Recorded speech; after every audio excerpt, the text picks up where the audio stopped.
It shows exactly that, because when the people were being, brutalized by the police and felt that their liberty has been gone, they came out and demanded to see sharp in the whole process.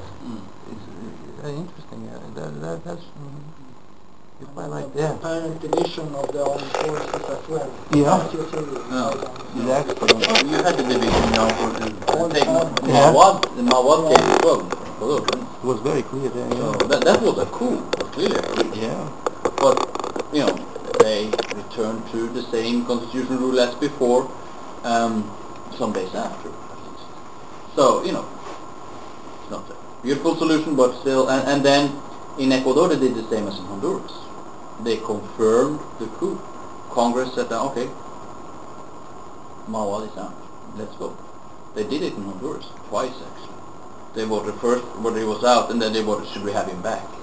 The result was not a surprise if you knew the Honduran Congress members. But and in the Venezuelan case, mass media met up with high generals.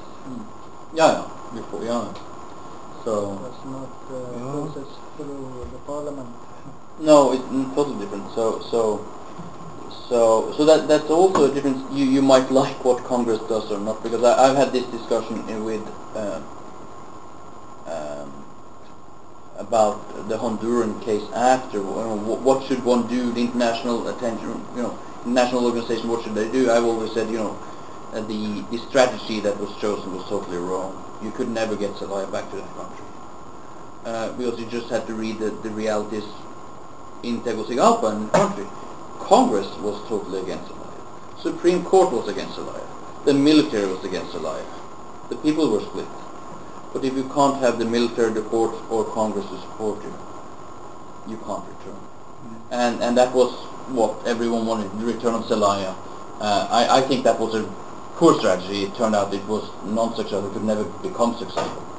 But at one point you have to be some sort of pragmatic about this.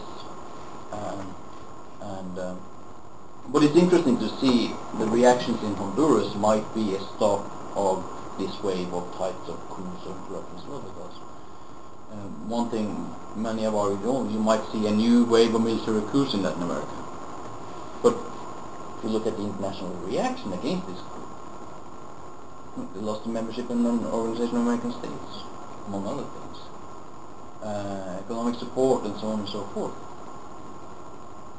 I think many military people will think twice, at least if you come from a small country close to the United States, before doing this. Or if you are in Paraguay as well, stuck there close to Brazil, they reacted really strongly against the Honduras and what happened in Honduras.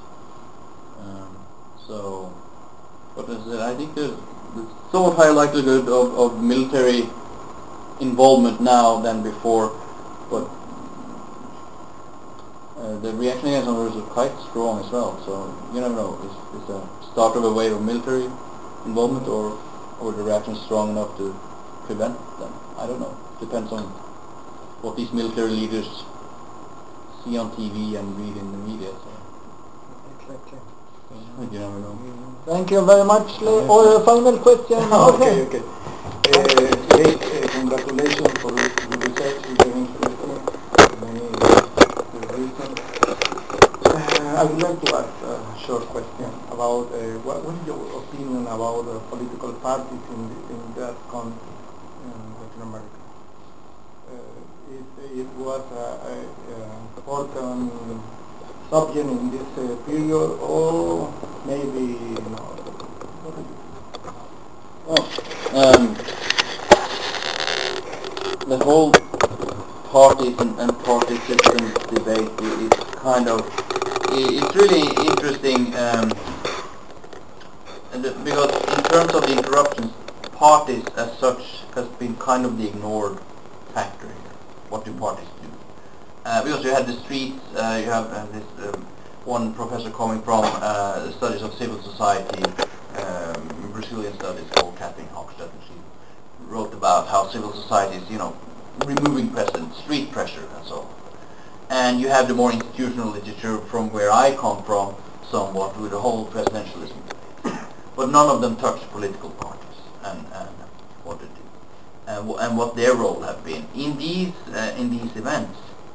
There's one study now that doesn't touch necessarily upon interruptions, but it's in there. It discusses parties and presidential regimes, and what they find, parties and different types of regimes actually. What they find is, interestingly, because what they do is compare presidential removals with parliamentary removals of prime ministers. Well, they say, well, parties in presidential regime tend to support the president much more than parties in prime ministerial regimes. And we know this for a fact. It makes sense. The great case is, of course, in Great Britain, the removal of Maggie Thatcher, where the Tories decided, oh, we're changing leader. Oh, we're doing in this meeting. Okay, Maggie is out, and in comes John Major. This would never occur in a presidential regime. You can change party leadership as much as you want, but you're for the president.